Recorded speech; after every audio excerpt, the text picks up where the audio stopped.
You know how people tend to skim through those terms and conditions at checkout? Well, if you're an aspiring composer, these terms typically have what's called an end user license agreement. And this is going to tell you what you can and can't do with that new sample library that you just got. Now, I'm not an attorney, so this isn't legal advice, but after diving into the EULAs from different developers like Spitfire Audio, Cinesamples, East West Sounds, I have found 5 common themes that stand out for new composers to hopefully prevent any potential copyright or legal troubles down the road. Now, the very first thing that you should know is that you don't own the samples that you just purchased. From Spitfire to Cinesamples to East West to really any software out there, one thing is clear. You're actually buying the license to use those libraries, not buying ownership. And that means though we have a ton of free reign over our creativity with those samples, we can't just do whatever we want with them. Now, understanding this is probably going to be the foundation for the entire agreement, and that's going to lead us into our next point. Every composer wants to write music that stands out, adds depth, adds some texture,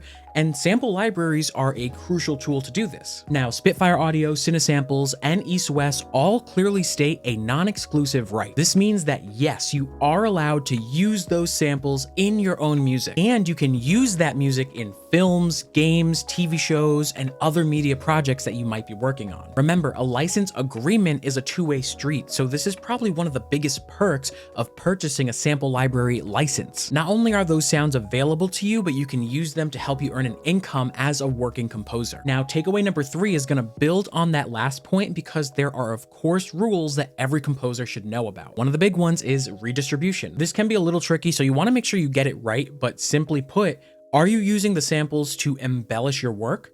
Perfect, awesome. Using them as standalone elements for resale or misrepresentation?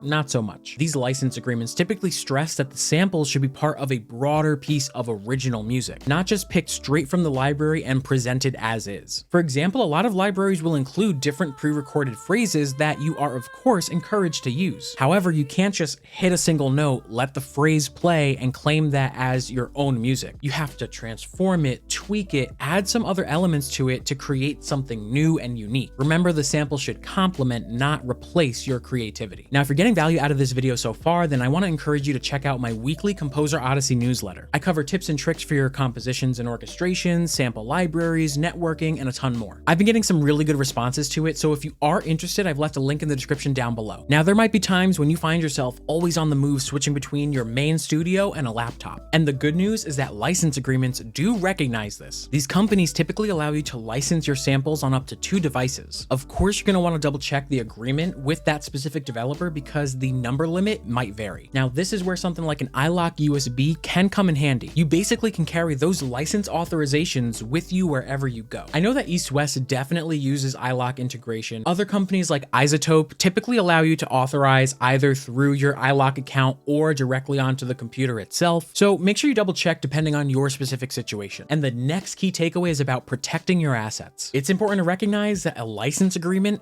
is a legal agreement. So that puts a level of responsibility on us as composers. So all of these developers emphasize the importance of safeguarding your samples. That means you're doing your part to ensure all of your libraries are securely stored and you're not duplicating or sharing unauthorized access. This part of the agreement essentially asks for a level of trust between you, the composer, and sample developer. Again, I want to emphasize that I'm not a lawyer. I've just been using these samples for years, and these are some of the most common trends that I've seen across developers. And I know that those long legal paragraphs and pages can seem daunting, but they're really a great way to show you what you can and can't do with your samples. And honestly, as long as you're ethically using those samples, chances are you're not breaking that license agreement. However, if there's any doubt at all, you know where to look. Now, if you want to see some of the Spitfire or Cinesamples, East West libraries in action, then make sure you check out these videos next. I'll see you over there, and as always, happy composing.